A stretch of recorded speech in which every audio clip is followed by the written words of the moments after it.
selalu berusaha menyimpan sesuatu yang bisa membawa manfaat, baik untuk dirinya, untuk anak cucunya, maupun untuk keluarganya, untuk masa kini dan masa depannya. Kadang simpanan itu berbentuk uang, kadang berupa tanah, lain saat berbentuk pabrik, dan lain sebagainya. Sementara masa depan yang paling pasti adalah akhirat.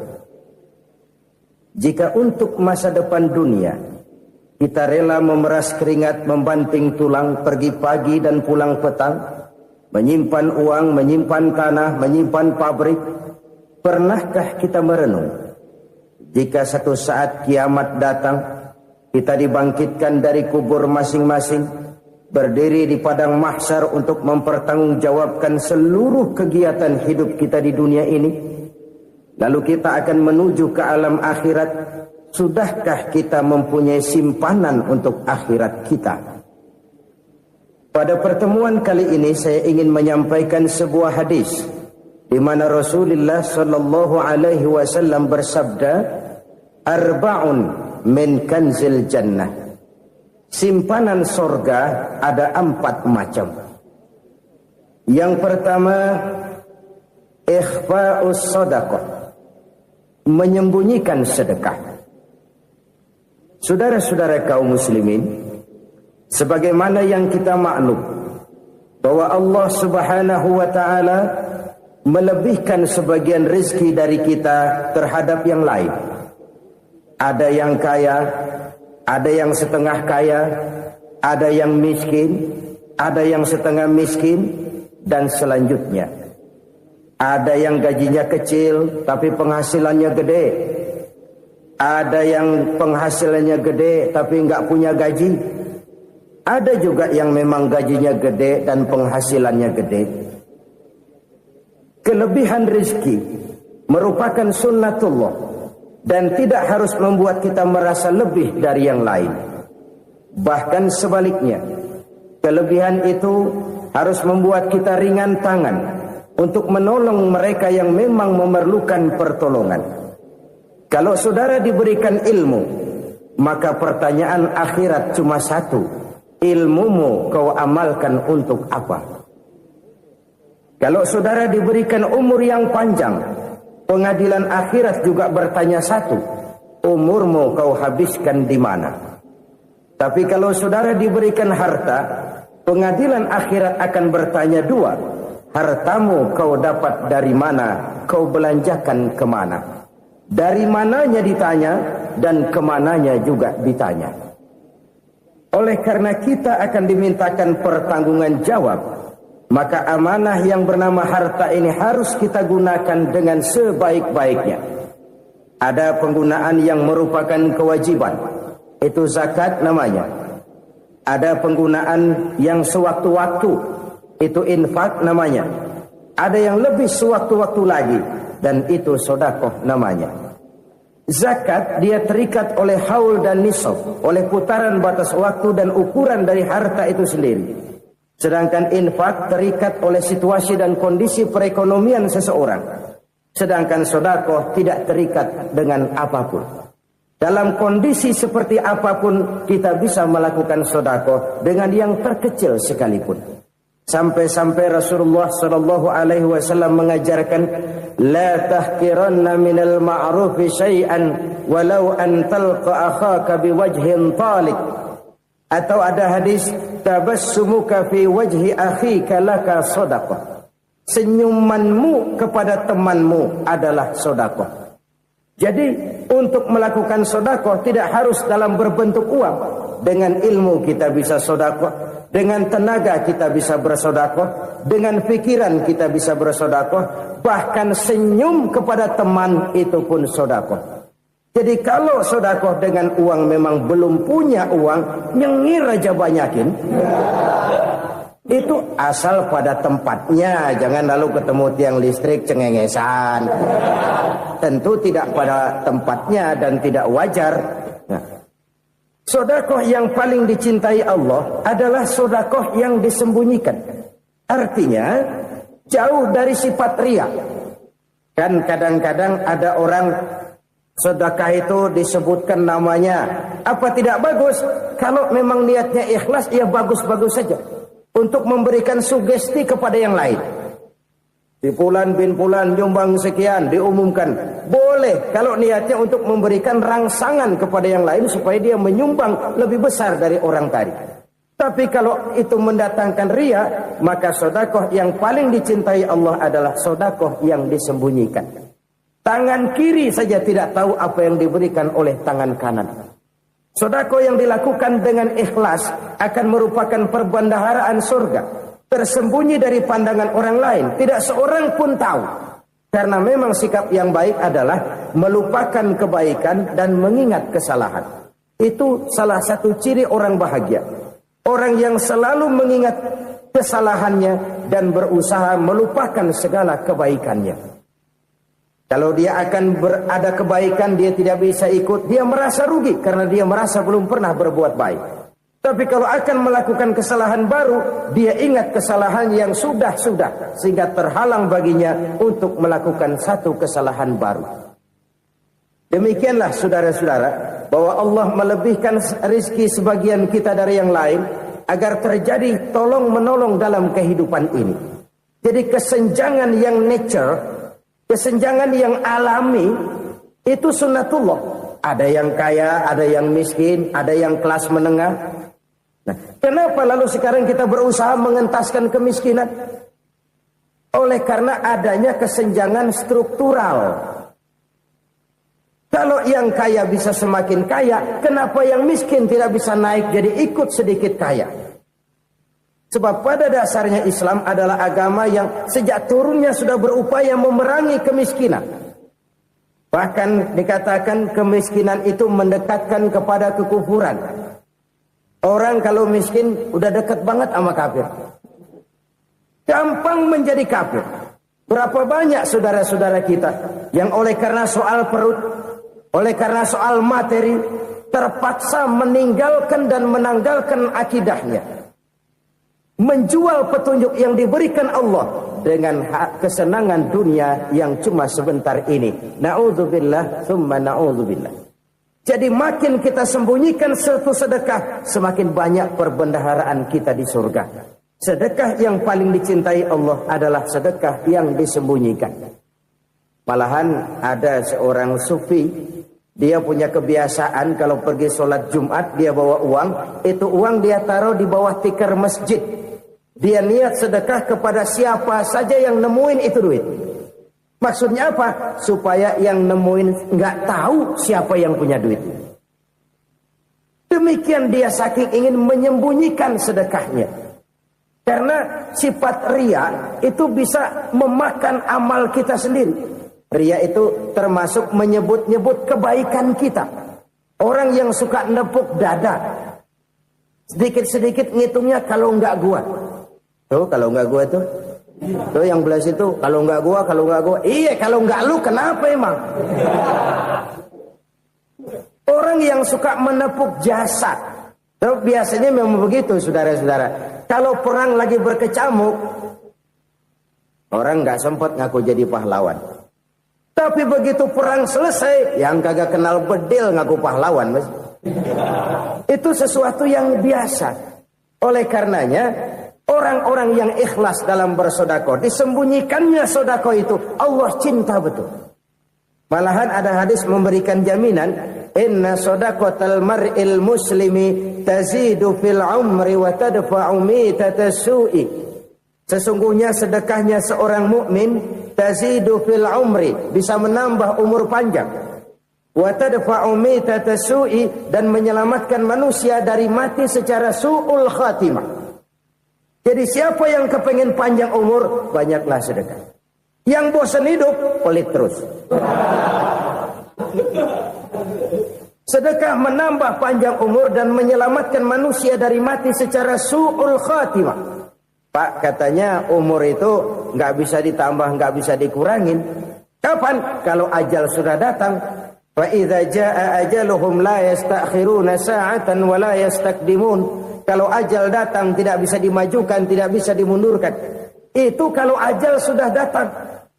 Tidak bisa lagi umur ditambah dikurangi, sudah datang. Tapi kalau belum datang, itu kan haknya Allah. Mau ditambah, mau dikurangi, hak prerogatif Allah. Sebagai pencipta manusia, Allah Maha Kuasa dan Maha Mampu. Sedekah ini menambah panjang umur dan menyelamatkan manusia dari mati secara su'ul khatimah. Itu orang mati kan sama ya, kondisinya mati, nggak nafas. Tapi hakikat mati kan lain-lain. Ada yang mati itu husnul khatimah, baik akhirnya. Misalnya lagi ngaji mati, lagi sholat mati, lagi sedekah mati.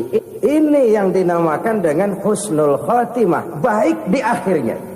Sebaliknya ada yang su'ul khatimah, jelek di akhirnya. Ini yang jadi catatan akhir. Lagi nyekek botol, mampus.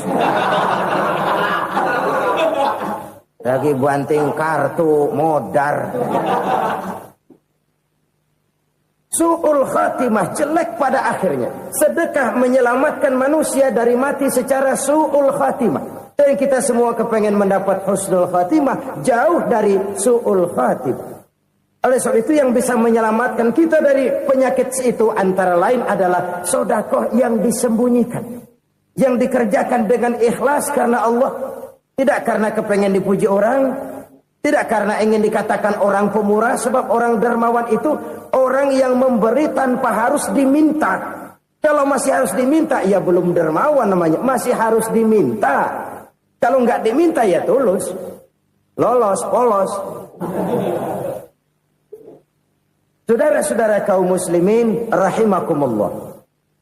Harta adalah amanat dan akan kita pertanggungjawabkan. Allah melebihkan rizki sebagian kita dari yang lain agar kita saling tolong menolong, bantu membantu. Nabi janjikan siapa yang meringankan beban saudaranya muslim di dunia, Allah akan meringankan bebannya di akhirat nanti. Sebuah jaminan dari baginda Nabi. Si orang yang kita bantu barangkali tidak bisa membalas, Allah yang akan membalas lewat jalan lain yang tidak pernah kita sangka-sangka. Ada orang tanya, Pak, ini ada orang nyumbang masjid sambil marah-marah, bagaimana? Saya bilang sumbangannya aja ambil, marahnya jangan. Marahnya jangan diambil, itu urusan dia. Saudara-saudara kaum muslimin rahimakumullah. Umat Islam ini kan umat yang punya potensi besar. Kadang kita merenung, kenapa kadang-kadang pembangunan masjid kok lambat sekali? Kalau hotel hari ini peletakan pertama, bulan depan peresmian. Supermarket hari ini peletakan batu pertama, minggu depan peresmian. Tapi kalau sudah yang namanya masjid, kadang-kadang peletakan batu pertama sekaligus jadi batu terakhir. 3 tahun, 4 tahun, campur nebar jalak di jalanan. Duit dijaring kayak ikan sepat. Apa tidak ada orang Islam yang kaya? Banyak. Apa tidak ada pengusaha muslim yang jadi konglomerat? Ada. Lalu yang belum banyak itu yang komit terhadap nilai-nilai agamanya. Akhirnya kita jatuh jadi umat yang lemah. Belum ada pengusaha konglomerat muslim buka pabrik supermi cap beduk misalnya umpamanya atau pabrik kecap cap sorban supaya identitas keislamannya sedikit kelihatan. Kita jatuh jadi umat yang lemah karena potensi tidak terinventarisir dengan baik. Kita ini ibarat kompor yang cuma matengin nasi orang lain. Potensi kita dimanfaatkan oleh orang lain. Ukhuwah Islamiyah kita baru terbatas kepada silaturahmi. Ukhuwah di bidang ekonomi kita lemah. Ukhuwah di bidang kebudayaan kita lemah. Apalagi ukhuwah di bidang politik kita lebih rapuh lagi. Padahal ukhuwah itu adalah totalitas kehidupan manusia. Menyangkut ipolek sosbud. Memerlukan nilai-nilai ukhuwah. Jadi oleh karena itu mari kita menyadari. Di dalam harta kita, walaupun kita yang cari, pergi pagi, pulang sore, peras keringat, banting tulang, di sana ada harta anak yatim. Di sana ada hak masjid. Di sana ada hak pesantren.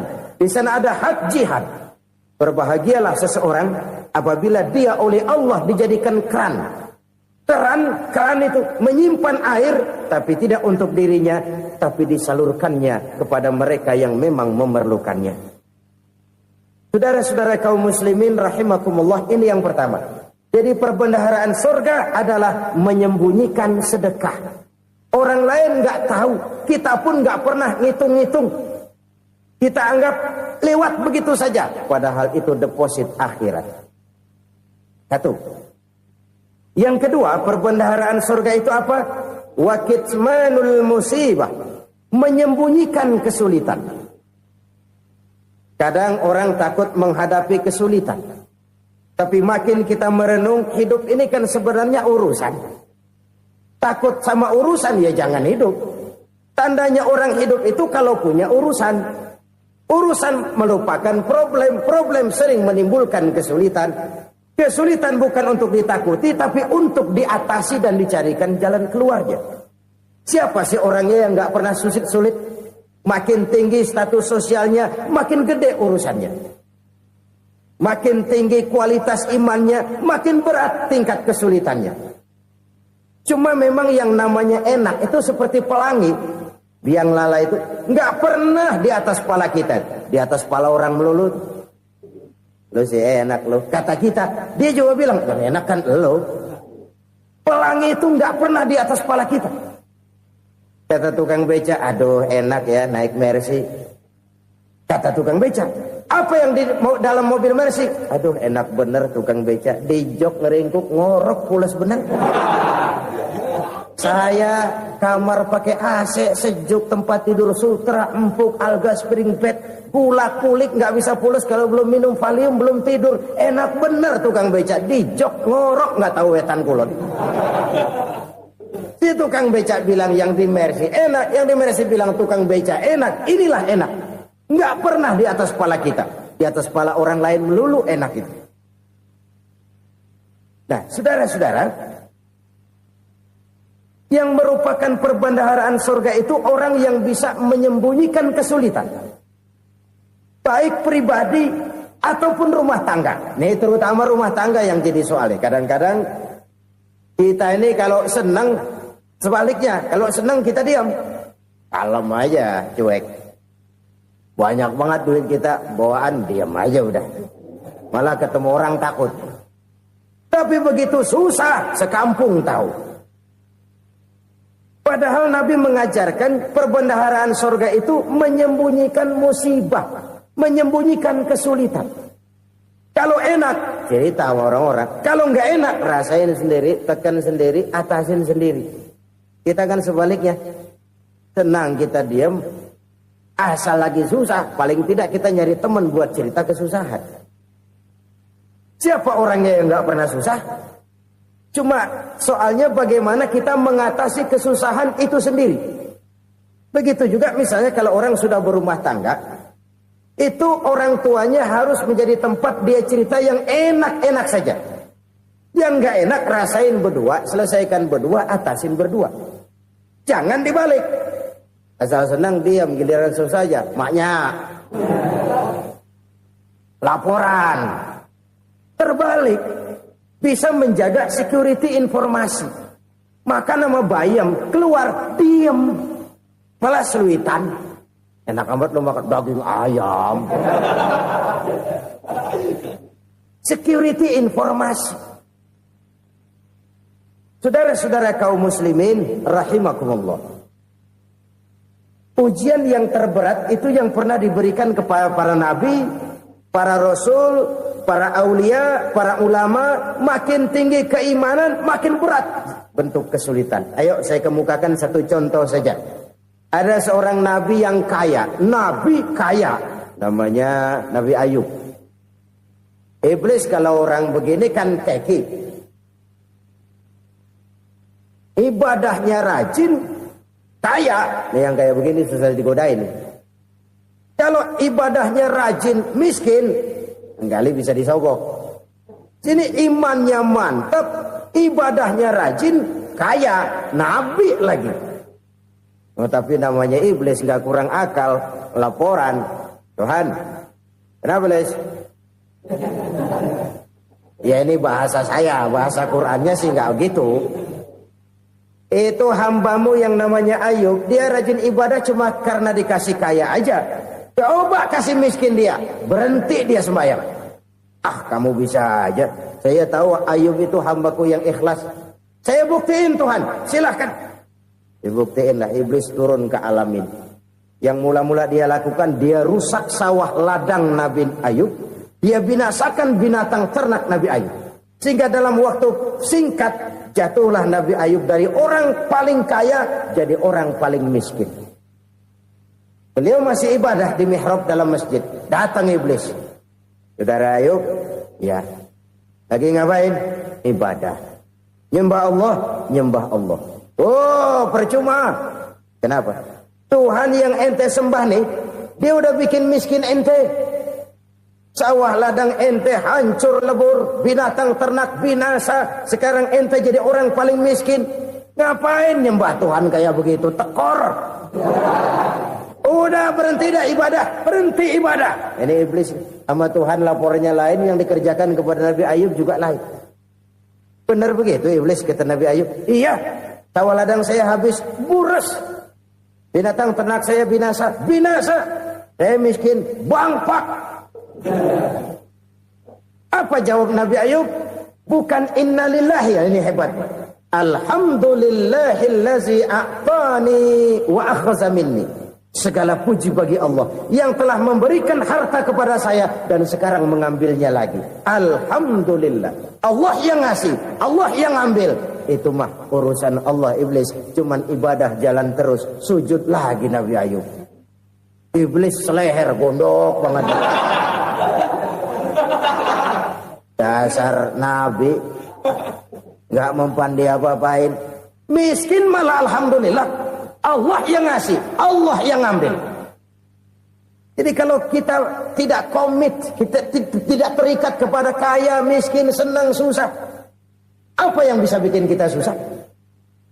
Jadikan kekayaan, kemiskinan, jadikan senang, susah sebagai anak buah yang bisa kita atur. Jangan kekayaan ngatur kita, jangan kemiskinan ngatur kita. Kita yang harus mengatur mereka. Senang, susah, kaya, miskin, bahagia, sengsara, jadikan itu anak buah yang bisa kita atur.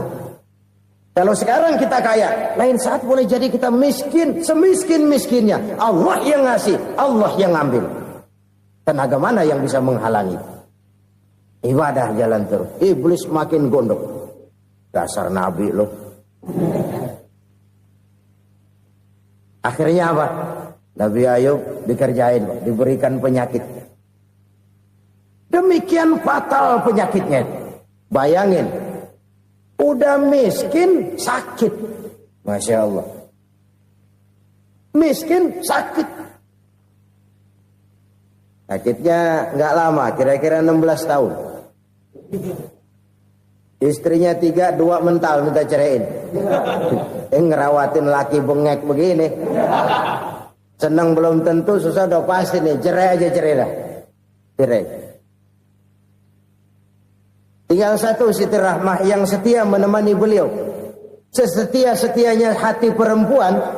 Satu saat Siti Rahmah bilang, "Bang, iya, abang kan Nabi bang. Lalu namanya Nabi kan doanya jarang meleset bang. Maksud kamu minta kenapa sih sama Tuhan biar abang sembuh baik dah bang?" Siti Rahmah, iya. Saya sakit berapa tahun sih dah? 16 tahun bang. Sebelum ini saya sehat berapa tahun? Ya kira-kira 60 tahun bang. Nah coba ente banding-bandingin Rahmah. Saya dikasih sehat 60 tahun. Dikasih sakit 16 tahun. Sudah nggak sabar. Mau doa kepada Allah minta sembuh. Saya malu. Malu kepada Allah. Diuji dengan yang luar biasa seperti ini. Tidak mengganggu stabilitas kehambaannya. Dia tetap menghamba kepada Allah subhanahu wa ta'ala.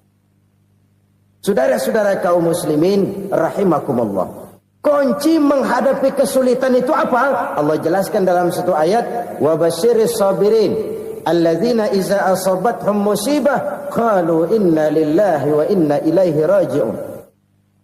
Gembirakan orang-orang yang sabar Siapa mereka itu? Yang apabila mendapat musibah mereka kembali kepada keyakinan dasar. Segalanya dari Allah dan segalanya akan kembali kepada Allah. Ini konsepsi dasar dari sikap muslim dalam menghadapi berbagai kesulitan. Segalanya dari Allah, segalanya akan kembali kepada Allah. Kalau ini sudah kondisi dasarnya, maka kita akan lapang menghadapi kenyataan bagaimanapun pahitnya. Apakah itu namanya miskin, apakah itu namanya sakit, bahkan maut sekalipun. Maut sekalipun. Segalanya dari Allah, segalanya akan kembali kepada Allah. Ini sikap hidup, bukan sekedar ucapan. Kita kadang-kadang menjadikannya sebagai ucapan. Mulutnya sehingga berhenti, innalillahi wa inna ilaihi rajiun, tapi nangisnya terus gerung-gerungan. Bukan itu, ini kesadaran moral. Kalau segalanya dari Allah, segalanya kembali kepada Allah, kan sebenarnya cuma nunggu giliran. Hari ini saya nyembayangin dia, entah hari apa saya disembayangin orang. Hari ini saya antar dia ke kubur, entah hari apa orang nganterin saya ke kubur. Hari ini saya tahlilkan dia, entah nanti kapan orang tahlilkan saya. Segalanya dari Allah, segalanya akan kembali juga kepada Allah. Oleh sebab itu saudara-saudara, kesulitan bukan untuk ditakuti. Kesulitan justru untuk diatasi, dicarikan jalan keluarnya. Dan tidak ada orang yang tidak pernah mendapat kesulitan. Tidak ada. Semakin tinggi status sosial, semakin tinggi kualitas keimanan, semakin besar juga tingkat kesulitan. Hanya saja bagaimana cara kita mengatasinya. Dan Al-Quran menyatakan, inna ma'al usri yusra. Di balik kesulitan itu pasti ada kemudahan. Roda itu berputar. Karena itu Rasulullah Sallallahu Alaihi Wasallam mengingatkan kepada kita, ta'arraf ilallahi firraha ya'rifka fisyiddah. Ingatlah kepada Allah di waktu kamu senang, supaya Allah ingat kepada kamu di waktu kamu susah. Kalau waktu senang kita ingat kepada Allah, kita susah, Allah tidak akan meninggalkan kita. Tapi kalau waktu senang kita jauh dari Allah, sujud tidak sempat, dengan masjid jauh, ketika senang kita lupakan Allah. Nanti begitu kita susah, Allah lupakan kita. Dan itu menyakitkan. Oleh karena itu orang-orang tua kita dulu bilang, kalau lagi sehat ingat-ingat, lu bakal sakit nanti. Kalau lagi kaya, ingat-ingat satu saat kita bakal jatuh miskin. Bahkan kalau lagi muda, ingat-ingat kita bakal tua. Dan yang terpenting, kalau lagi hidup, ingat-ingat kita bakal mati. Saudara-saudara kaum muslimin, rahimakumullah. Jadi yang kedua, yang merupakan perbendaharaan surga, menyembunyikan musibah. Saudara-saudara kaum muslimin, rahimakumullah. Hal ketiga yang merupakan perbendaharaan surga adalah wasilatur rahmi. Orang yang suka bersilaturahmi. Sebagaimana yang kita maklum bahwa manusia adalah makhluk yang disebut zon politika. Makhluk sosial yang tidak mungkin hidup sendiri-sendiri. Betapa dan siapapun kita memerlukan orang lain. Bodoh betul manusia kalau tinggal di tengah masyarakat tapi tidak mau bermasyarakat. Merasa hebat sendiri, pinter sendiri, gagah sendiri, kaya sendiri. Mungkin kalau mati juga ngubur sendiri. Jangankan kita di sini, di sorga saja Nabi Adam waktu sendirian bengong melulu, ngondar mandir. Allah tegur dam sepi dam. Jadi ini kalau bahasa saya, iya Tuhan sepi ini nggak ada coret-coretan pisan ini. Diciptakan Siti Hawa baru anteng Nabi Adam. Itu di sorga. Cobalah. Umpamanya saudara tinggal di Jakarta nih. Kayak bener. Apaan aja di Jakarta punya saudara dah. Jembatan Semanggi ambil. Monas, Buntel bawa pulang. Hotel-hotel ambil semua. Cuman tinggal di Jakarta sendirian, apa enaknya? Betapa dan siapapun kita perlu orang lain. Tidak ada seorang pun yang bisa memenuhi kebutuhan hidupnya secara sendiri-sendiri. Nah, Islam telah menyelamatkan manusia dari ras diskriminasi. Mengikat manusia dengan persaudaraan yang berlandaskan kepada akidah. Karena itu dianjurkan bersilaturahmi. Bahkan Nabi menyatakan, man arada ayyubsata lahu fi rizqihi wa yunsa'a fi atharihi falyasil rahimah. Siapa yang kepengen diluaskan rezekinya dan dipanjangkan usianya, banyaklah ia bersilaturahmi. Siapa yang kepengen dimudahkan rezekinya, hendaknya ia banyak bersilaturahmi. Kalau banyak teman, kesulitan kan paling tidak ada tempat cerita. Udah susah, sendirian kita pikirin diri, nggak ada tempat tukar pikiran. Cepet banget sama bengek. Dilawan sendiri. Nah, secara makro kita bisa berkata, tidak mungkin ada kemenangan kalau tidak ada kekuatan. Tidak ada kekuatan kalau tidak ada kesatuan dan persatuan. Tidak mungkin ada kesatuan dan persatuan tanpa semangat silaturahmi. Kalau umat Islam mau menang, dia harus kuat. Kalau umat Islam mau kuat, dia harus bersatu. Kalau umat Islam mau bersatu, dia harus membudayakan silaturahmi ini. Bahkan sampai-sampai kata Nabi, kalau bisa cari nilai tambah. Apa? Silman qata'ak. Bersilaturahmilah kau kepada orang yang marah denganmu. Masya Allah, indahnya ajaran agama kita.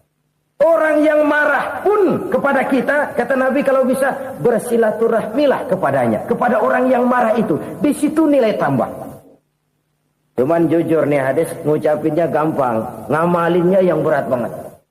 Orang marah sama kita, kita disuruh silaturahmi, ada apa malu? Lu marah, ada gua marahan lagi.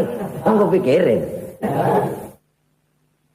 Saudara-saudara kaum muslimin rahimakumullah. Tapi ini yang diajarkan, bahkan ini yang dicontohkan oleh baginda Rasul. Bagaimana begitu mudah? Misalnya satu saat Abu Jahal ini ngatur strategi bagaimana bikin Muhammad celaka. Dia gali lubang di depan tempat tidurnya. Dia tutupin daun korma. Terus dia panggil seseorang, ke sini. Kasih tahu Muhammad, pamannya sakit keras, minta ditengokin. Berangkat orang ini ke sana. Muhammad, labbaik. Pamanmu sakit keras, dia minta ditengokin. Baik, saya akan datang menjenguk beliau. Berangkatlah Nabi ke rumah Abu Jahal tanpa prasangka apapun. Abu Jahal udah pasang setil, selimut 3 rangkap setengah dipakai. Persis kayak orang meriang. Tapi sembari ngintip dari balik selimut. Begitu Muhammad buka pintu, nah, masuk perangkap nih. Muhammad jalan menuju tempat pembaringan. Makin lama makin dekat, makin lama makin dekat. Makin dekat ke lubang yang dipasang oleh Abu Jahal itu. Dalam hati Abu Jahal, terus dah jatuh, mampus dah lo ini. Mampus lo hari ini nih. Apa yang terjadi? Malaikat Jibril datang. Muhammad, pamanmu cuma pura-pura sakit. Di depan tempat tidurnya ada lubang perangkap supaya kamu jatuh ke situ. Sudah, kamu pulang. Balik kanan Nabi. Sudah hampir jatuh ke lubang, balik kanan, pulang. Bayangin kecewanya Abu Jahal. Muhammad dikit lagi, Muhammad dikit lagi. Enggak, paman, saya pulang aja. Emosi bangun dari tempat tidur, enggak sadar kalau lagi pura-pura sakit. Lompat ngejar Nabi, dia lupa dengan lubang yang dia gali. Usrak, nyemplung sendiri ke dalam lubang.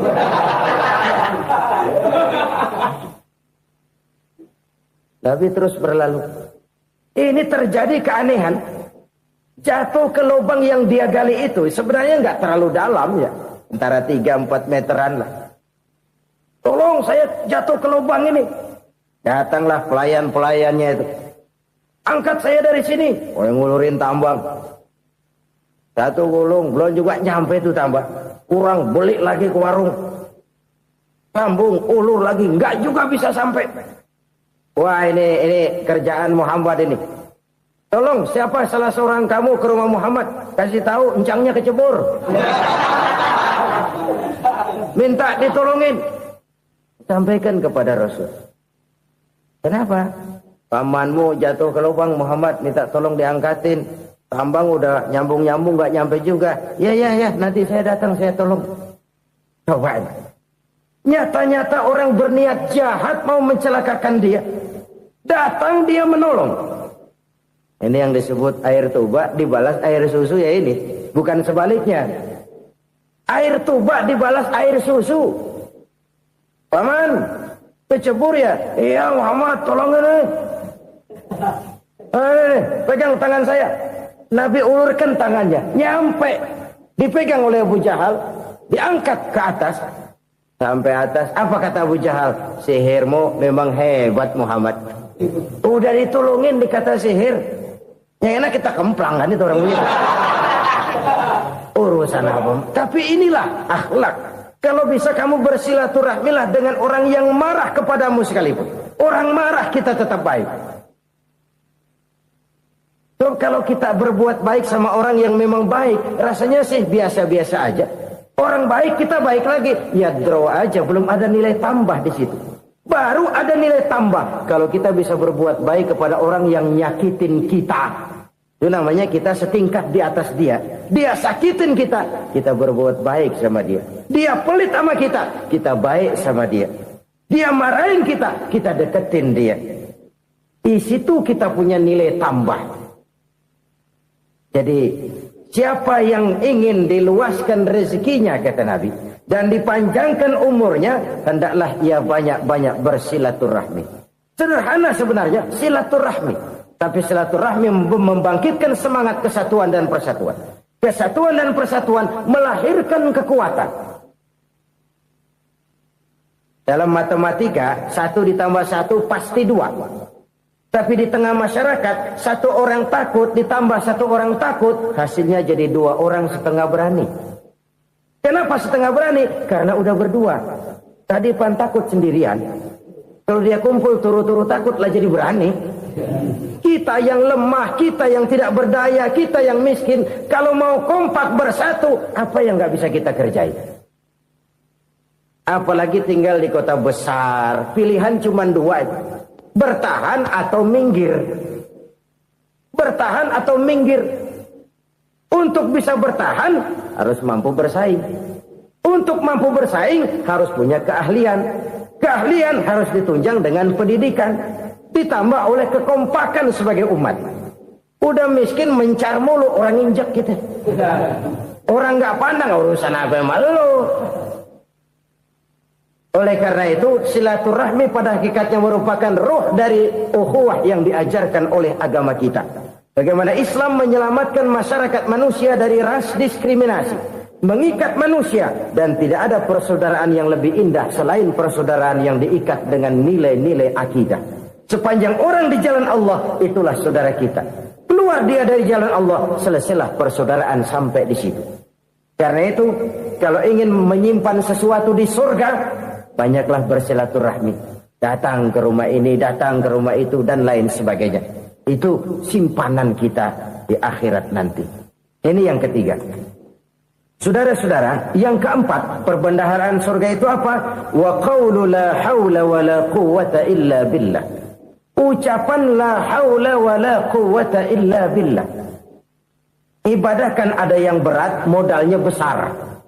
Bangun masjid berat, modalnya besar.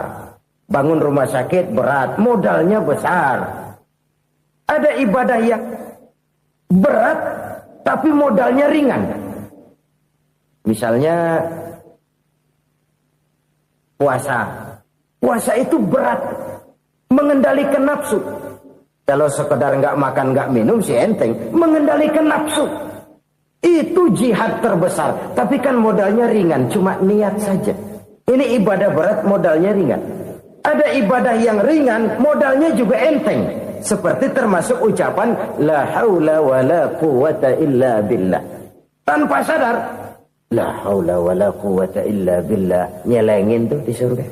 Nyelengin, kita gak terasa. Nyelengin simpenan akhirat. La haula wa la quwwata illa billah. Nyimpan lagi.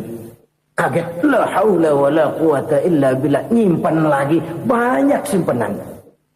Walaupun sebenarnya yang dimaksud di sini adalah kesadaran batin. Bahwa tidak ada daya dan kekuatan kecuali Allah. Itu intinya. Kita memulai pekerjaan disunahkan baca bismillah, kan begitu. Apa itu? Kesadaran moral. Bahwa ini saya bisa kerjakan. Saya kerjakan ini dengan menyebut nama Allah. Kenapa? Kalau Allah tidak memberikan daya dan kekuatan, mana mampu saya kerjakan ini. Maka saya kerjakan ini dengan menyebut nama Allah. Bismillah. Kesadaran moral. Manusia hanya wajib berusaha, tapi nggak pernah wajib berhasil. Banyak hal-hal yang kalau kita renungkan secara rasio nggak mungkin, tapi jadi kenyataan. La haula wala quwata illa billah. Tidak ada daya dan kekuatan kecuali bagi Allah semata-mata. Kesadaran moral akan kelemahan dan keterbatasan makhluk bernama manusia. Kadang kita kagum dengan otak, tapi kita sering lupa sama yang bikin otak. Padahal bagaimanapun hebatnya otak, yang bikin otak pasti lebih hebat dari otak. Nggak percaya, silahkan otak-otakan. Inilah kecenderungan. Kita kagum dengan pesawat-pesawat mutakhir, bukan main besi gede banget terbang itu. Alangkah hebatnya. Lalu apa yang bikin otak tidak lebih hebat dari itu semua? Kita puji laut, apa yang bikin laut tidak lebih hebat dari laut itu? La haula wala quwata illa billah. Tidak ada daya dan kekuatan kecuali Allah. Apa yang bisa kita lakukan kalau tidak karena daya dan kemampuan yang diberikan oleh Allah kepada kita? Lahirlah sikap tawadu, rendah hati, tidak melonjak menjadi angkuh dan sombong, sadar akan kelemahan dan keterbatasan diri. Sebagai makhluk yang diciptakan oleh Allah Subhanahu wa ta'ala. Jadi satu sisi ini ucapan yang berpahala, la haula, jadi wiridan. Pada sisi lain ini kesadaran moral, sikap mental, kesadaran batin, bahwa yang punya daya dan kekuatan itu cuma Allah. Kita nggak pantas untuk sombong, sebab sombong itu pakaiannya Allah.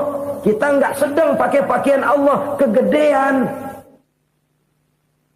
Dan makin kita renungi, makin terbentur. Apa sih yang bisa kita sombongin? Kita mau sombong apa? Kaya? Pintar? Itu kan semua relatif. Di atas langit masih ada langit lagi. Jadi oleh karenanya, marilah kita menyadari. Manusia hanya wajib berusaha, tapi tidak pernah wajib berhasil. Yang berusaha saja tidak wajib berhasil, apalagi yang tidak berusaha. Islam bukan agama orang pemalas yang selesai sholat lalu endelohom, nggelenggem ayem-ayem. Tapi Islam bukan agama orang sombong yang setelah berusaha lalu tidak memerlukan Allah. Kita bisa saja bikin proyeksi, tahun sekian kita bakal panen besar menurut perhitungan otak. Tapi ada kejadian lain. Apa? Tikus ngambek. Habis itu dimakanin tikus, panen gagal. Proyeksi rasional gagal oleh tikus-tikus yang ngambek itu. Bisa saja terjadi. Tahun depan kita panen besar, urung. Kenapa? Musim panas panjang. Dan sekarang ini koran-koran bikin berita musim mengalami penyelewengan. Bukan cuma manusia yang nyeleweng sekarang. Musim pakai nyeleweng. Mestinya kan musim hujan udah selesai. Masih hujan-hujan juga. Musim. Nah sekarang kita boleh bikin proyeksi. Kita bakal panen besar. Tahu-tahu musim panas panjang. Sawah retak, air kering. Cari teknokrat yang paling botak. Suruh pendekin tuh musim panas. La haula wa la quwata illa billah. Inilah kesadaran moral. Saudara, saya teringat satu saat ada seorang konglomerat. Umurnya ya kira-kira 70-an. Satu saat dia ditanya oleh wartawan, "Pak, umur Bapak berapa sih?" "Ya paling 10 tahun." 10 tahun? 10 tahun? Anak Bapak berapa orang? Aduh. Satu saja? Satu. Harta Bapak berapa? Ya paling-paling bangsa 7 juta kali. 7 juta? Iya. Pak, kenapa Bapak bohongi saya? Bapak punya buku biografi. Koran-koran, majalah-majalah banyak memuat cerita riwayat hidup Bapak. Saya tahu umur Bapak 70. Kenapa bilang cuma 7 tahun? Saya tahu anak Bapak 8. Kenapa cuma bilang 1? Saya tahu harta bapak miliaran, mungkin triliunan, pabrik di mana-mana, bank di mana-mana. Kenapa bilang uang bapak cuma 7 juta? Nah, kata si konglomerat tadi, kamu benar nak, kamu benar. Umur saya kalau jumlahnya memang 70 nak. Cuman ingat-ingat saya, baru 7 tahun terakhir ini saya sujud. Baru 7 tahun terakhir ini saya berusaha dekat dengan Allah. Saya laksanakan perintahnya, saya jauhi larangannya. 7 tahun inilah rasanya yang ada nilainya di hadapan Allah. Yang 63 tahun matong, kelabu, kelem umur gue. Habis untuk maksiat, untuk munkarat. Maka ketika ditanya tadi, umur saya 7 tahun itu. Oh begitu Pak. Oh iya. Lalu anak Pak. Anak bapak kan 8. Kenapa bilang cuma 1? Nah, kalau jumlah hitungannya memang anak saya 8. Tapi dari 8 orang ini rasanya cuma 1 nih. Yang bakal jadi buah hati, belahan jantung. Pelanjut cerita, penerus sejarah. Bakal jadi anak soleh yang akan mendoakan saya. Cuma 1 rasanya anak saya ini yang bakal jadi buah hati saya. Besar-besaran saya. Yang akan mendoakan di kubur saya. Yang akan mendoakan di akhirat saya. Yang 7 orang mana, Masya Allah, yang satu tenggeng, yang satu nyekek botol mulu, yang satu nggak karu-karuan. Makanya saya bilang 1 anak saya yang akan bisa mendoakan saya. Oh begitu Pak. Iya. Nah harta Pak, harta bapak kan triliunan, pabrik bapak di mana-mana, uang bapak hampir di tiap bank-bank besar. Kenapa bilang cuma 7 juta? Betul kau nak. Harta saya kalau jumlahnya memang miliaran, triliunan mungkin. Tapi yang saya ingat baru 7 juta tuh yang saya belanjakan di jalan Allah. Saya nyumbang masjid, saya santuni yatim piatu, saya bantu pembangunan pesantren, saya bantu pembangunan rumah sakit Islam. Itu yang akan saya bawa pulang ke akhirat, yang 7 juta itu. Yang triliunan itu nanti akan diperebutkan oleh anak-anak saya sebagai waris saya. Jadi harta saya 7 juta itu yang bakal nemenin saya di akhirat. Yang akan saya bawa pulang jadi teman saya. Saudara-saudara kaum muslimin, jangan-jangan orang tua itu adalah kita-kita ini. Jangan-jangan kita-kita ini adalah orang tua itu. Jangan-jangan itu potret dari diri kita masing-masing. Dari sekian umur yang diberikan Allah, berapa tahun yang ada nilainya di hadapan Allah? Dari sekian anak-anak yang merupakan amanah, berapa yang akan mendoakan kita sebagai orang tuanya menjadi anak soleh? Dari sekian banyak harta yang diberikan Allah, berapa yang akan kita bawa pulang menghadapnya nanti, yang kita belanjakan di jalan Allah? Ini sebuah potret kehidupan. Karena itu kita kembali kepada la haula wa la quwwata illa billah. Kita wajib berusaha, kita wajib berikhtiar. Selebihnya, segala daya dan kekuatan hanya milik Allah saja semata-mata. Satu kesadaran batin dari setiap pribadi muslim. Setelah ia berusaha dan berikhtiar, ia menyerahkannya kepada Allah Subhanahu wa ta'ala. Jadi, satu sisi ini merupakan wiridan ucapan yang mengandung pahala. Pada sisi lain, ini merupakan sikap batin dari seorang muslim di dalam ia menghadapi realitas kehidupan ini. Saudara-saudara kaum muslimin, rahimakumullah. Kalau ini kita jadikan satu basis kehidupan, maka ini akan menyelamatkan manusia dari kemungkinan tergelincir menjadi orang yang lupa diri dan lupa darat.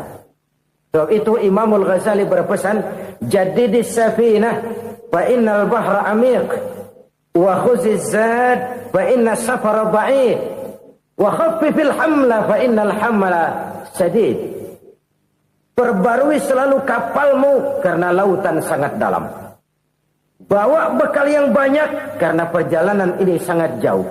Ringankan beban karena kebanyakan beban akan menyakitkan.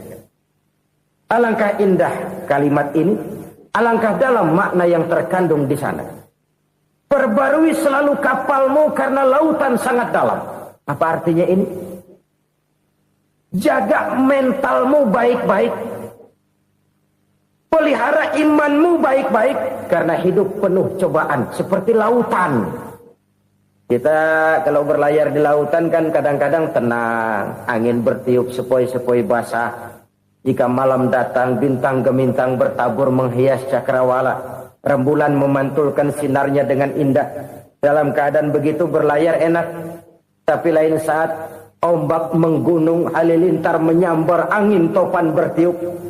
Berapa banyak sudah saudara-saudara kita yang tenggelam di lautan dunia tanpa sadar bahwa dia belum sampai kepada pantai yang akan dituju. Berapa banyak sudah saudara-saudara kita yang tenggelam di lautan dunia ini tanpa sempat bangkit lagi. Dia menyangka sudah sampai kepada tujuannya. Hati-hati kapal jangan sampai bocor karena lautan sangat dalam. Iman ini jaga baik-baik karena hidup penuh dengan ujian. Wa khuzizat fa inna safara ba'id. Bawa bekal yang banyak karena perjalanan sangat jauh. Saudara mau ke Bandung, bawa duit. Saudara mau ke Surabaya, banyakkan lagi duitnya. Saudara mau ke Mekah, gepokan, iketan tuh duit nggak lembaran lagi.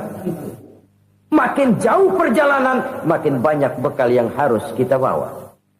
Kalau saudara dari Jakarta mau ke Surabaya, kagak bawa duit berangkat juga, itu sih bukan berani namanya, nekat.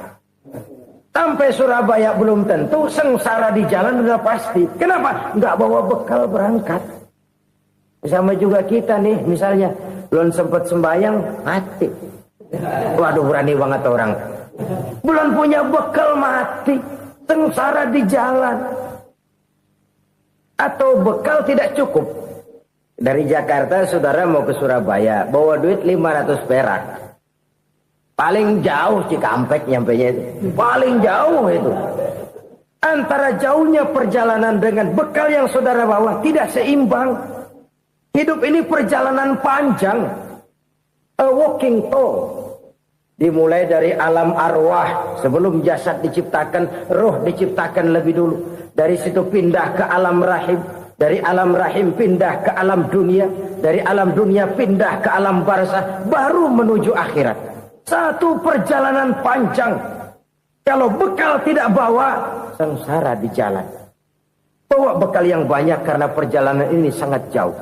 Wa khaffifil hamla, ringankan beban karena beban itu cuma akan menyulitkan. Kalau bekal itu sih keperluan, tapi beban nggak kita perluin, cuma ngeberat-beratin. Apa ini beban? Dosa. Kecurangan, kebatilan, kezoliman, ketidakadilan, kesewenang-wenangan. Itu akan jadi beban kita di akhirat. Alangkah celakanya, perjalanan panjang, bekal tidak bawa, beban kelewat banyak. Alamat sengsara di jalan. Pahala tidak ada, dosa berlipat ganda. Na'udzubillah, summa na'udzubillah. Kalau kita rangkum nasihat Al-Ghazali dengan kisah si konglomerat tadi, kita akan mengambil kesimpulan. Pertama, bekal terbaik dalam menghadapi gejolak kehidupan ini tidak lain adalah iman. Yang kedua, pahala dan dosa. Dua hal kontroversial. Pahala adalah bekal, dosa adalah beban. Tapi kita sekarang kan tidak begitu terangsang kepada yang abstrak. Orang berlomba mencari yang konkret-konkret saja. Yang real. Kalau memang dosa, benjol dong. Kira-kira begitu. Kira-kira begitu. Persis orang Yahudi dulu. Orang Yahudi itu kan pernah minta kepada Nabi Musa. Ya Musa, lan nu'mina laka hatta narallaha jahrah. Musa, kami nggak bakal mau beriman kepada Allah kalau belum kami lihat Allah ada nongkrong di depan kami. Kalau memang Tuhan ada, taruh dong di depan kami. Mau yang konkret-konkret saja. Kalau memang dosa, benjol dong. Kalau memang pahala, berasa dong. Orang terangsang kepada yang real, yang konkret-konkret saja. Karena itu, untuk mengejar dosa, orang mau bayar. Tapi untuk mengejar pahala, walaupun tidak bayar, orang segan. Ini yang dikatakan oleh Nabi, kamu mengharapkan ke surga, tapi kamu berat melaksanakan sesuatu yang bisa membawa kamu ke surga. Kamu ingin jauh dari neraka, tapi tiap saat kamu lakukan perbuatan-perbuatan yang justru menjerumuskan kamu ke neraka. Idda'aitum an-najata minan nar wa ramaitum fiha anfusakum. Kamu ingin selamat dari neraka, tapi kamu lemparkan diri kamu ke neraka. Kamu ingin masuk surga, tapi berat sekali kamu melakukan perbuatan-perbuatan yang bisa menyampaikan kamu di surga. Saudara-saudara kaum muslimin rahimakumullah. Jadi hal keempat yang merupakan perbendaharaan surga adalah la haula wa la quwwata illa billah. Satu sisi ini merupakan ucapan yang memperberat timbangan akhirat. Pada sisi lain ini merupakan sikap hidup seorang muslim. Kesadaran batin yang sangat dalam bahwa tidak ada daya dan kekuatan kecuali Allah. Dan itu kita simbolkan pada saat memulai pekerjaan dengan Bismillah, dengan menyebut nama Allah. Satu kesadaran moral, saya hanya bisa melakukan ini karena diberikan daya dan kekuatan oleh Allah. Lahirlah sikap tawadu, rendah hati, tidak melonjak menjadi angkuh dan sombong. Saudara-saudara, sampai sini dulu jumpa kita kali ini. Semoga 4 perbendaharaan surga ini dapat kita lakukan, yang kelak akan merupakan bekal kita di kemudian hari nanti. Amin ya rabbal alamin. Bapak-bapak, ibu-ibu, saudara-saudara kaum muslimin rahimakumullah. Di dalam kehidupan kita sebagai seorang muslim, minimal 5 kali dalam sehari semalam kita mendengar seruan untuk mendirikan solat yang disebut azan. Ada kalimat menarik di dalam kalimat azan itu, yakni seruan hayya 'alal falah, marilah menuju kepada keberuntungan, marilah meraih kemenangan. Seruan ini adalah kecenderungan dari setiap manusia, apapun warna kulitnya. Artinya, setiap orang dalam hidup selalu ingin meraih dan mencari kemenangan. Kemenangan akan melahirkan kepuasan batin, dan kepuasan batin memberikan kebahagiaan. Sedangkan kekalahan melahirkan penderitaan batin, dan penderitaan batin menjerumuskan seseorang di dalam berbagai bentuk kerugian. Jikalau inilah seruan azan, maka masalahnya ialah apa yang menyebabkan kita meraih kemenangan. Al-Quranul Karim memberikan tuntunan dan ajaran kepada kita bahwa orang-orang yang memperoleh kemenangan itu tidak lain adalah orang-orang yang bertakwa. Hanyalah mereka yang bertakwa kepada Allah Subhanahu wa ta'ala pada akhirnya akan tampil sebagai pemenang. Lalu siapa orang yang bertakwa itu? Dijelaskan dalam awal-awal Al-Baqarah, orang yang bertakwa yang akan meraih kemenangan. Pertama, alladzina yu'minuna bil ghaib, yaitu orang-orang yang beriman kepada yang gaib. Percaya bahwa ada alam yang gaib, alam yang abstrak, alam yang tidak bisa dijangkau oleh salah satu daripada panca indera kita. Mereka percaya dan beriman kepada adanya malaikat, beriman kepada adanya iblis dan jin, beriman kepada adanya alam kubur, beriman kepada adanya alam mahsyar, beriman kepada adanya alam akhirat, beriman kepada adanya surga dan neraka.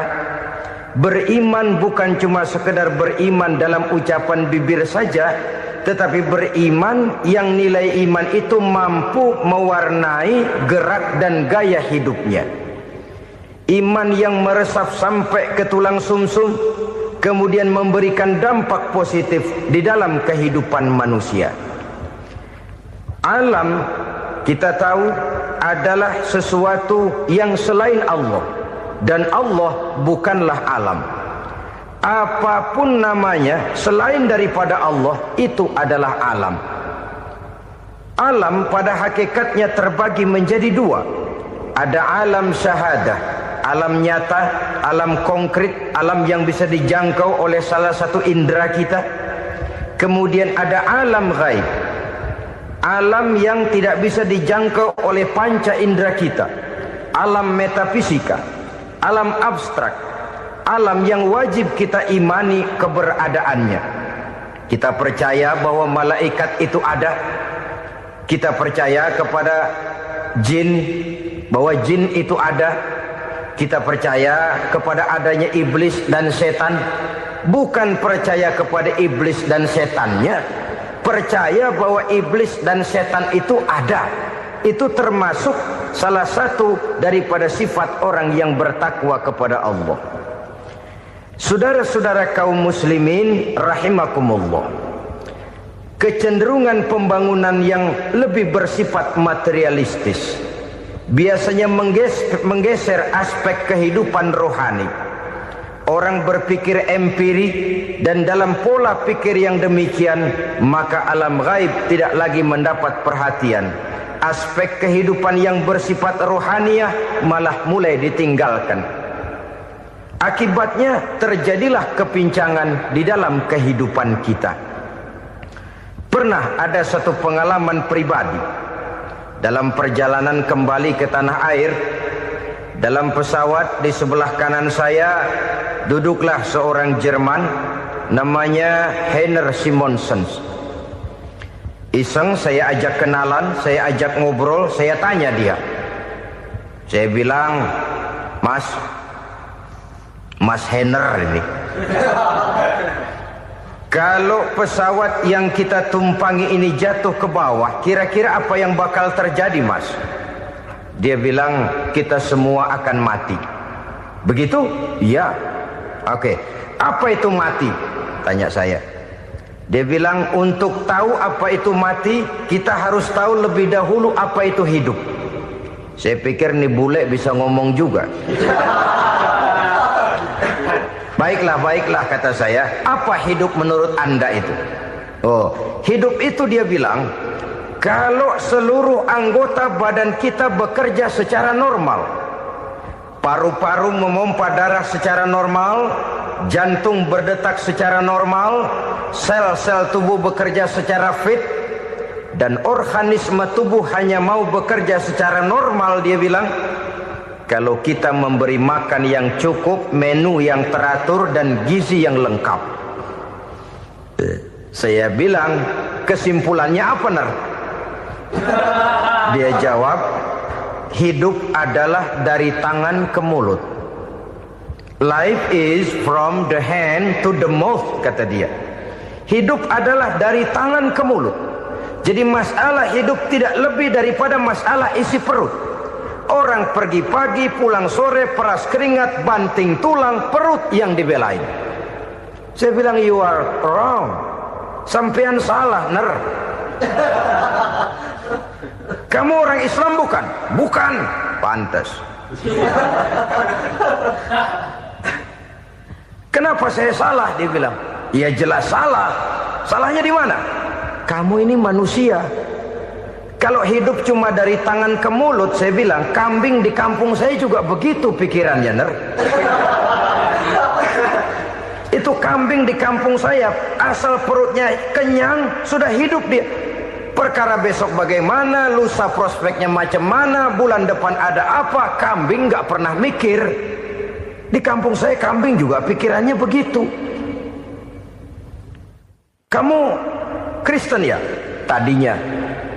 Loh kok tadinya, lalu apa sekarang kamu ini? Dia bilang, sekarang saya netral. Saya tidak beragama, tapi saya percaya kepada Tuhan sebagai pencipta alam. Saya ingat benar dia bilang, I haven't any religious, but I believe to God as the creator of the world. Kenapa bisa netral begitu, Ner? Habis saya bingung katanya. Islam bilang Islam baik, Kristen bilang Kristen baik, Hindu Buddha bilang Hindu Buddha baik, semua agama baik. Saya netral sekalian, nggak beragama.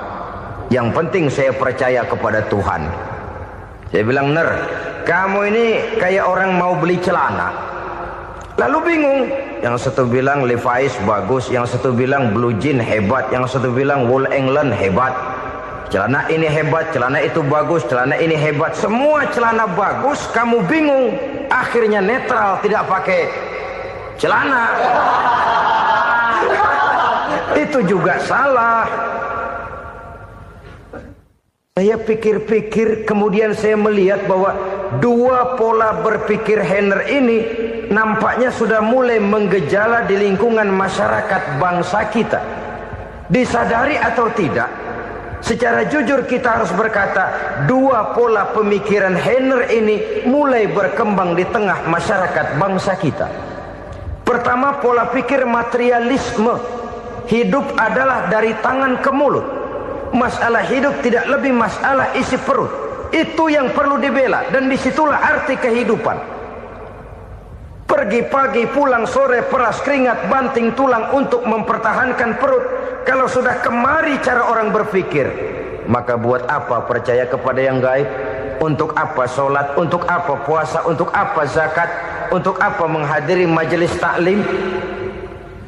Tanpa kepercayaan kepada yang gaib, hidup berjalan menurut alur empiris dan materialis. Kalau sudah ke sana cara orang berpikir, biasanya orang lalu cenderung menghalalkan segala cara. Hanyalah orang yang percaya bahwa akhirat ada. Hanyalah orang yang percaya bahwa alam kubur itu ada. Hanyalah orang yang percaya bahwa malaikat itu ada, hidupnya akan lebih terarah dan terkendali. Karena kepercayaan kepada yang gaib, yang merupakan fase daripada kehidupan setelah hidup yang sekarang ini, mewarnai gerak pribadi seseorang di dalam dia melakukan kegiatan hidupnya.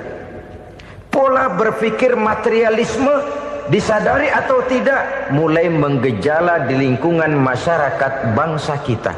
Hidup tidak lebih dari urusan tangan ke mulut, mulut ke tangan, tangan ke mulut. Asal perut sudah kenyang, hiduplah sudah.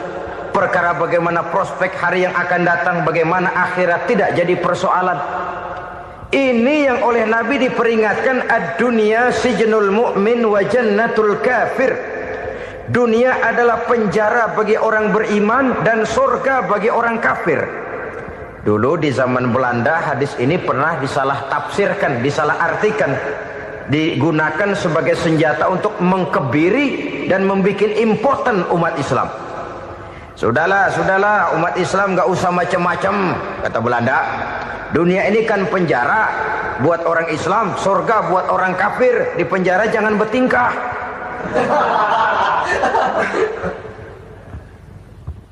Pengertiannya tidak begitu. Dunia adalah penjara bagi orang mukmin. Artinya dalam kehidupan dunia seorang mukmin tidak bebas memperturutkan hawa nafsunya. Di penjara hawa nafsunya itu.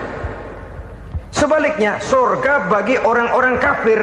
Buat orang kafir, surgalah dunia ini. Mereka bebas memperturutkan hawa nafsunya. Dilarang tidak terlarang, dicegah pun tidak tercegah. Mereka hidup menurut alur bisikan nafsu mereka sendiri. Kemudian bila ajal datang, maut merenggut nyawa, selesailah surganya sampai di situ. Maka bagi orang-orang yang tidak percaya kepada adanya akhirat, kepada adanya alam gaib, surganya sebatas umurnya. Sekali lagi, surganya sebatas umurnya. Bila umur selesai, ajal pun datang merenggut nyawa, selesailah sudah surganya sampai di situ. Alangkah pendeknya perjalanan orang-orang yang tidak percaya kepada alam gaib ini. Bagi kita mukmin, jikalau kita mampu memenjarakan hawa nafsu, kita bisa bahagia di dunia ini. Dan Islam memang tidak menyuruh kita sengsara di dunia. Raih dunia, kejar dunia, gapai dunia sebagai alat untuk mencapai kebahagiaan di akhirat nanti. Hidup adalah satu perjalanan panjang yang terbentang sejak kita terlahir dari alam rahim sampai kepada alam akhirat nanti. Andai kata kita gagal meraih kebahagiaan di dunia, toh kita masih punya akhirat. Tapi jangan jadi dalil yang melemahkan semangat. Biarin dah kita di dunia kebelangsak, yang penting akhirat. Akhirnya dunia benar-benar kebelangsak. Bagaimana dunia ini bisa kita raih, dan bagaimana meraih dunia untuk menunjang kepentingan akhirat nanti. Yang kedua dari pikiran Henner yang saya lihat menggejala di lingkungan masyarakat bangsa kita, timbulnya manusia-manusia netral. Seolah-olah Tuhan yes, agama no. Sama Tuhan percaya, agama ogah. Tuhan ngangguk, giliran agama godeng. Padahal hampir dalam setiap ayat dalam Quran, kata-kata amanu biasanya bergandeng dengan wa amilus shalihat. iman dan amal soleh. Ini sebagai isyarat Tuhan dan agama jangan pernah dipisah-pisah. Apabila kita bertuhan, maka kita harus beragama. Apabila kita beragama, maka agama itu harus bersumberkan dari Tuhan yang kita imani itu. Tidak mungkin kita pisah, Tuhan yes, agama no. Sama Tuhan percaya tapi agama bikin sendiri. Sembayangnya cukup bengong 2 jam madep mulon.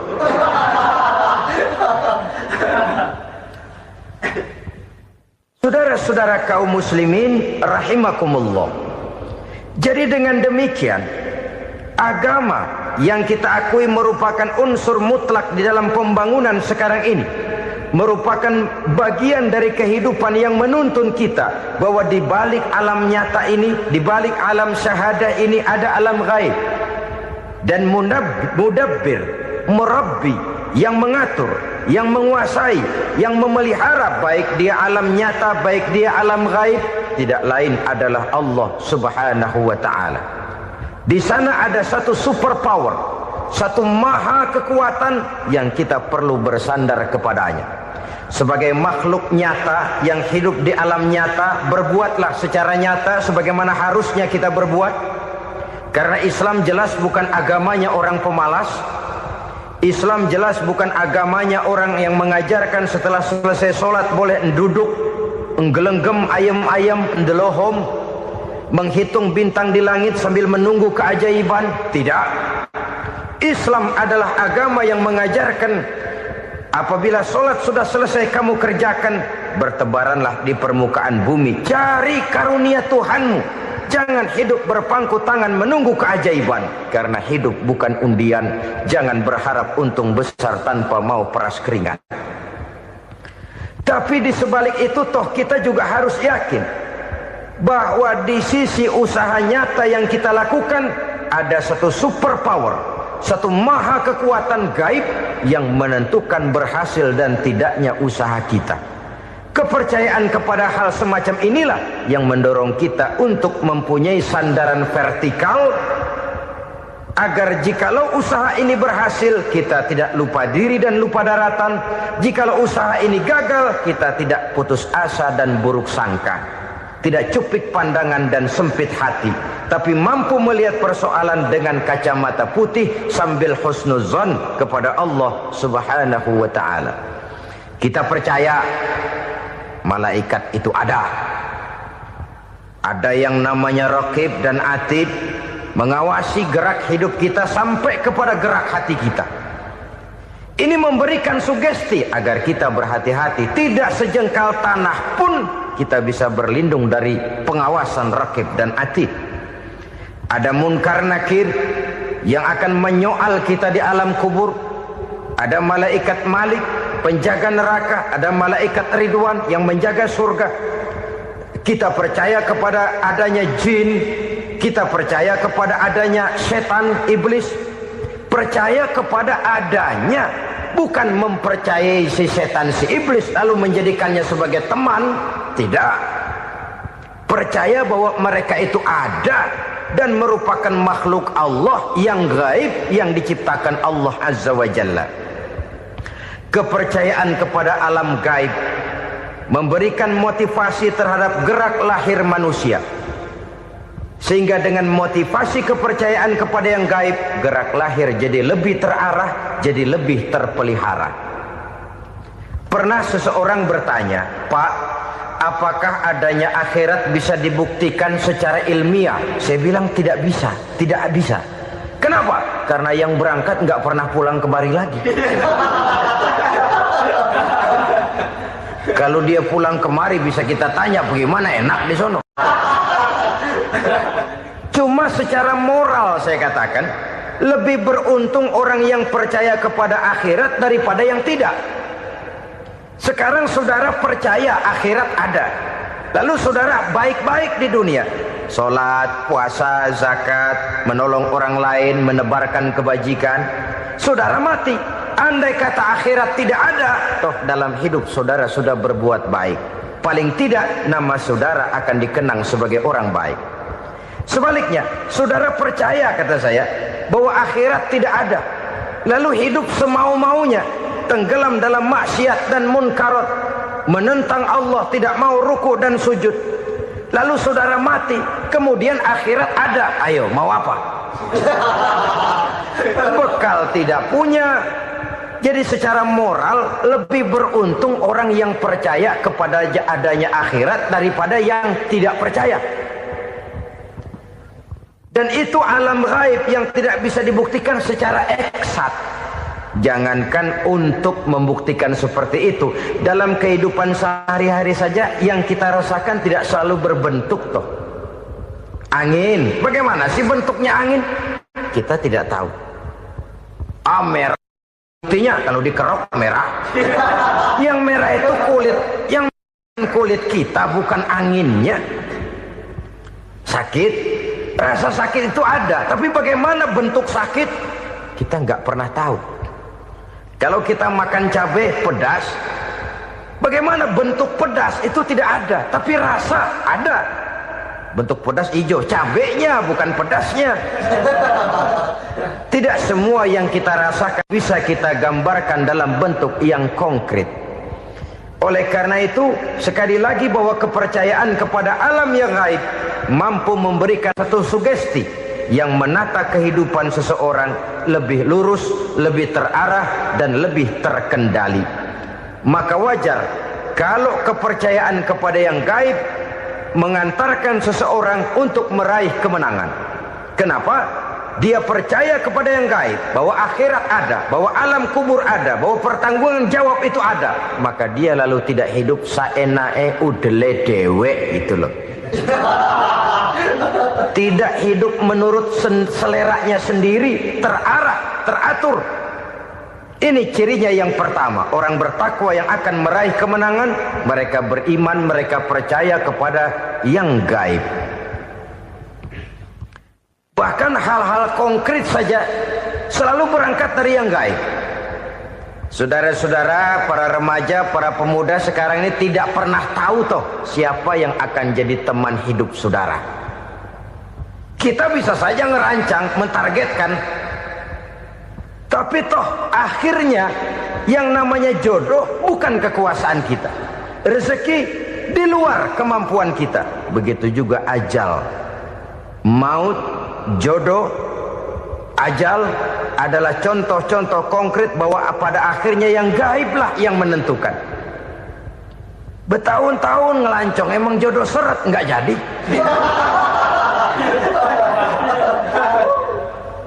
Begitu kenal baru setengah malam nginep ditangkap hansip.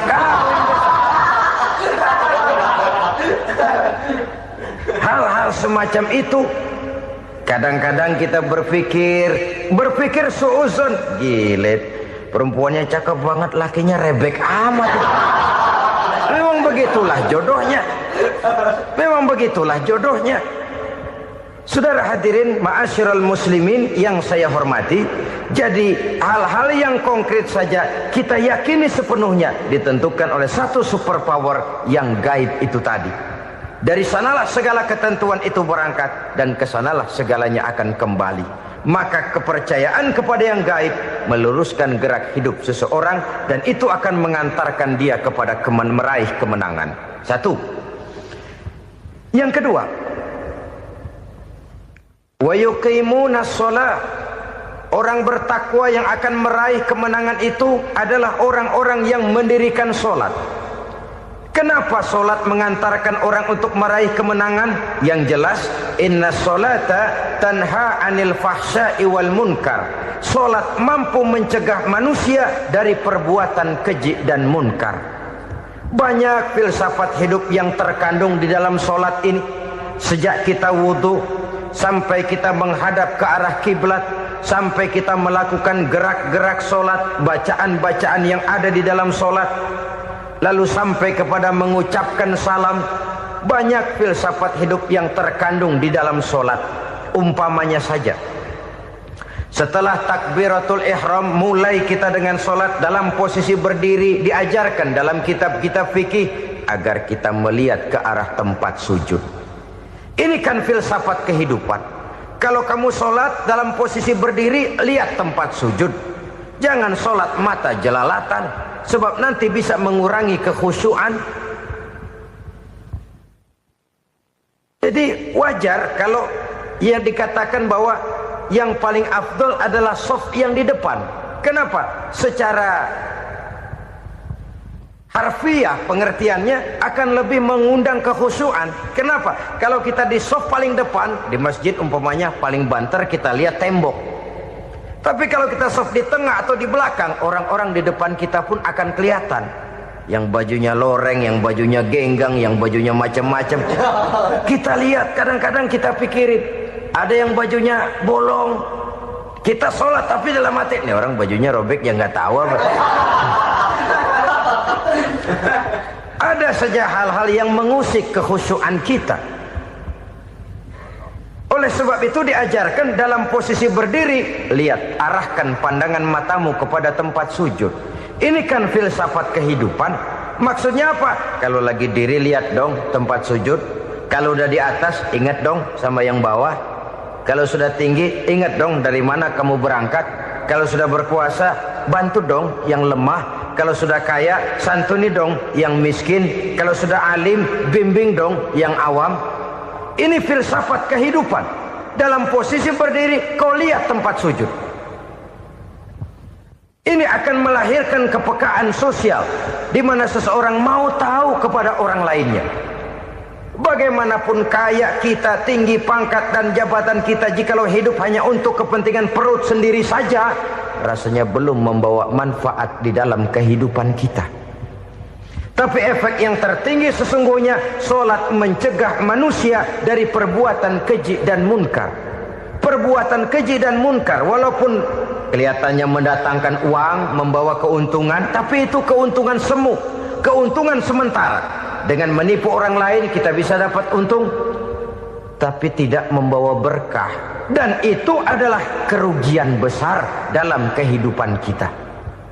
Maka untuk meraih kemenangan harus dimulai dengan membentuk kepribadian yang tegar, memiliki sandaran vertikal yang langsung kepada Allah Subhanahu wa ta'ala. Dan itu hanya bisa kita tempuh melalui jalur ibadah formal yang sudah ditentukan Allah, yakni sholat yang 5 waktu.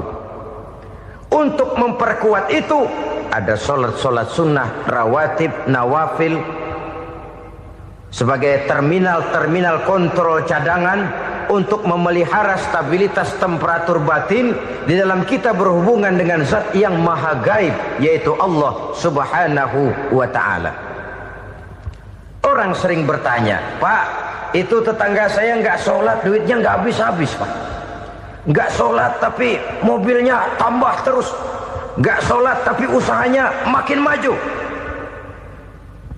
Tapi di sisi lain ada orang yang rajin sholat, rezekinya butak bener. Anaknya mana kurus, mana korengan. Saudara hadirin ma'asyiral muslimin rahimakumullah. Harus saya katakan bahwa sholat memang bukan untuk cari duit. Sholat adalah sandaran vertikal kita kepada Allah. Sedangkan soal rezeki itu berkaitan dengan sifat Allah maha pengasih dan maha penyayang. Allah maha pengasih, siapapun dikasih kalau mau usaha. Allah maha penyayang, tidak semua orang disayang oleh Allah Azza wa Jalla. Dan belum tentu banyak harta itu merupakan nikmat. Mungkin juga istidraj. Artinya istidraj itu dikasih tapi diambulin, kalau bahasa Betawinya itu. Dikasih tapi diambulin, itu bukan merupakan nikmat sesungguhnya, lebih merupakan azab dari Allah Subhanahu wa ta'ala.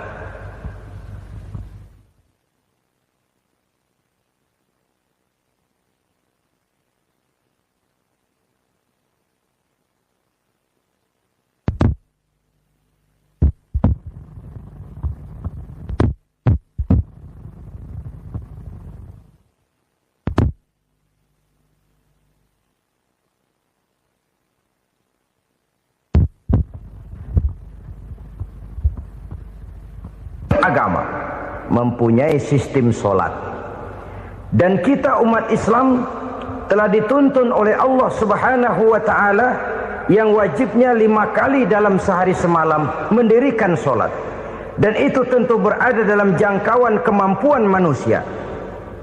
Pada awalnya barangkali kita memang merasa sholat itu satu kewajiban, tapi semakin kita hayati makna, manfaat, dan filsafat yang terkandung di dalam ajaran sholat, semakin sampai kita kepada keyakinan bahwa sholat adalah keperluan kita.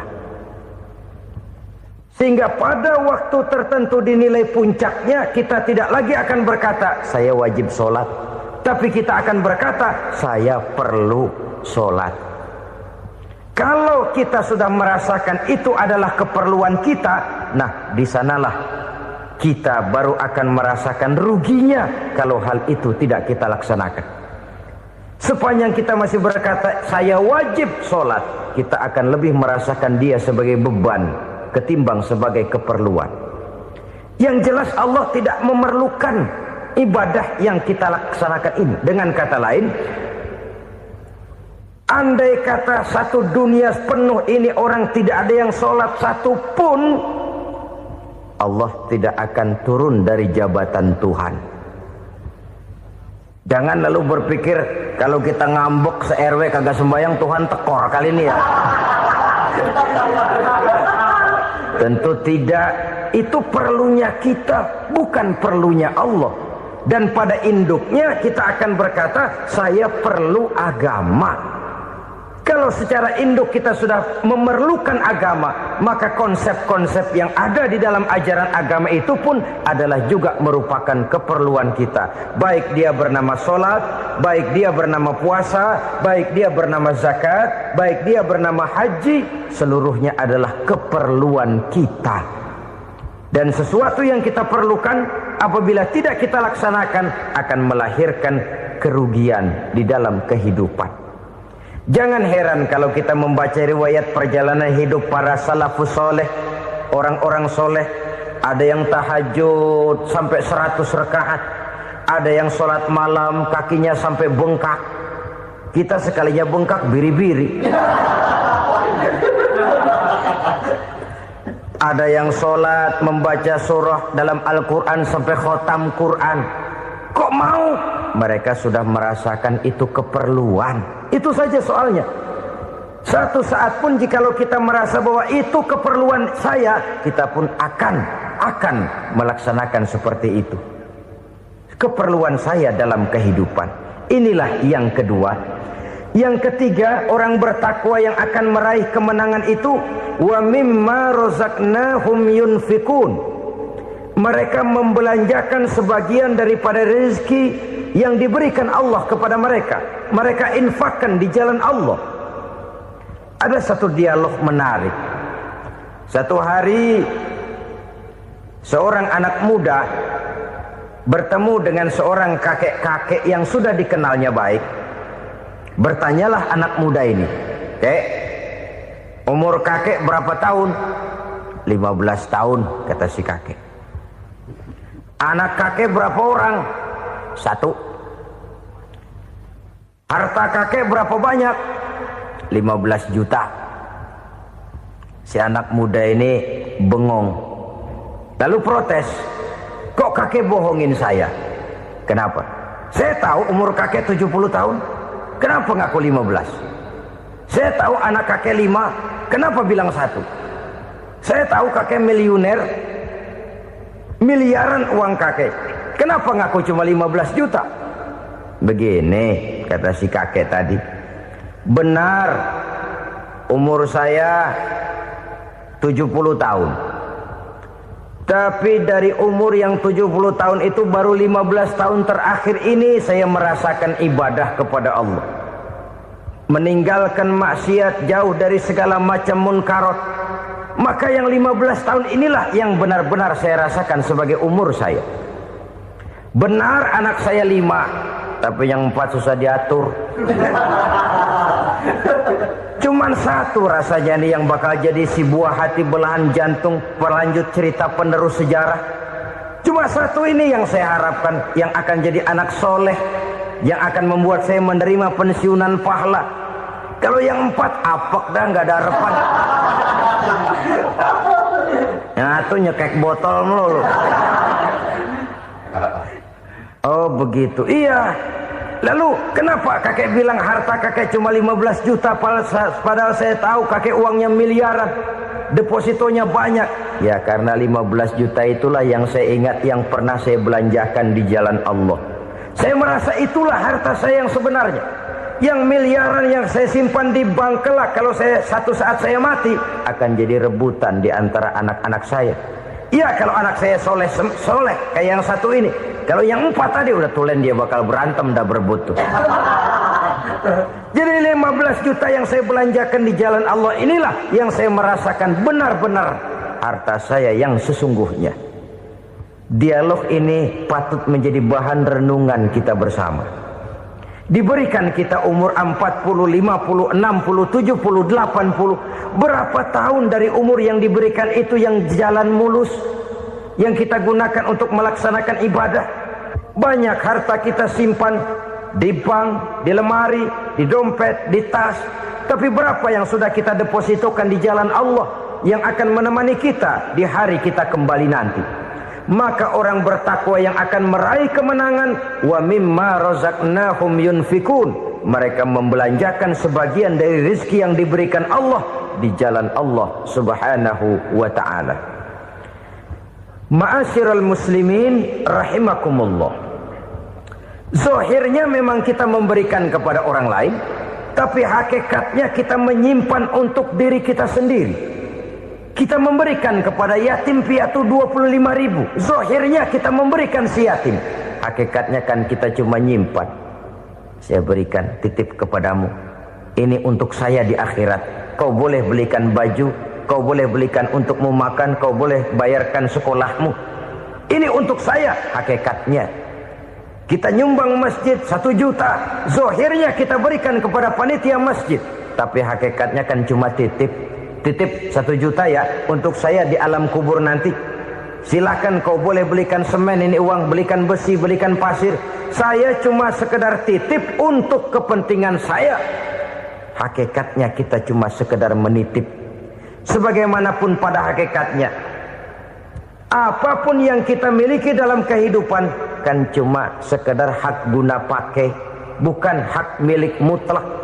Harta kita, rumah kita, kendaraan kita, kebun kita, pabrik kita, hak guna pakai saja. Hak milik mutlak cuma untuk Allah Subhanahu wa ta'ala. Saudara-saudara kaum muslimin rahimakumullah. Ini yang ketiga. Kemudian yang keempat, orang-orang bertakwa yang akan meraih